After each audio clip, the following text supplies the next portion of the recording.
The deadliest conflict in human history was finally over. The guns had fallen silent. The fascist regimes of Europe lay in ruins. But what followed was not peace. Instead, a new kind of war was about to begin. Not a war of bullets, but of ideology, fear, and power. This was the beginning of the Cold War. During World War II, the United States, the United Kingdom, and the Soviet Union had fought side by side. But the alliance was always one of convenience, not trust. At the Yalta and Potsdam conferences, the cracks began to show.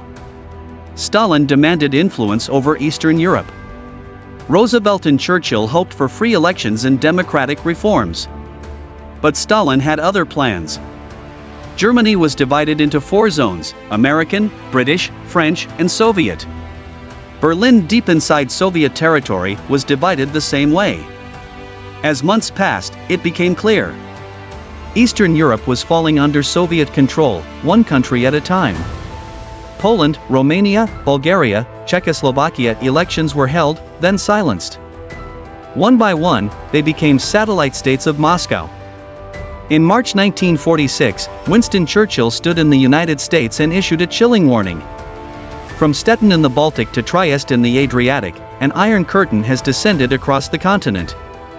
The world was no longer united.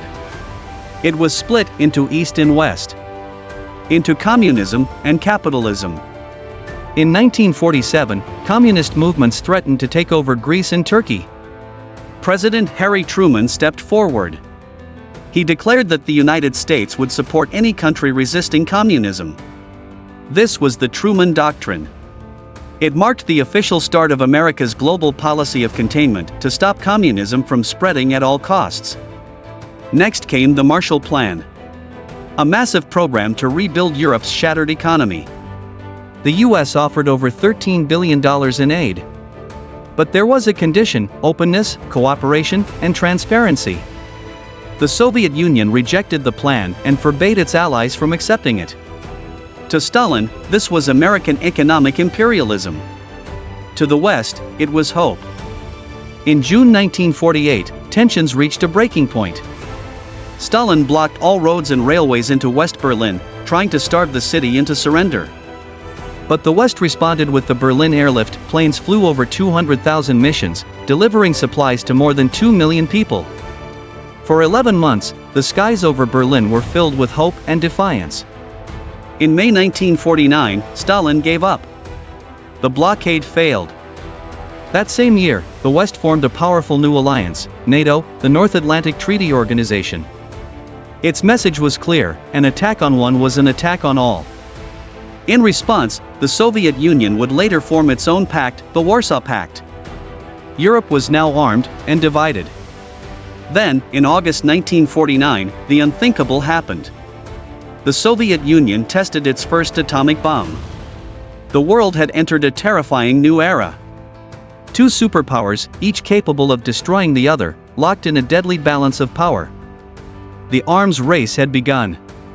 The Cold War wasn't one event. It was a chain reaction of fear, ambition, and ideology. From the ruins of World War II rose a world divided, not by borders, but by belief. East versus West. Democracy versus dictatorship. Liberty versus control. And though no official declaration was made, the war had begun. A war that would shape the second half of the 20th century. This was the birth of the Cold War.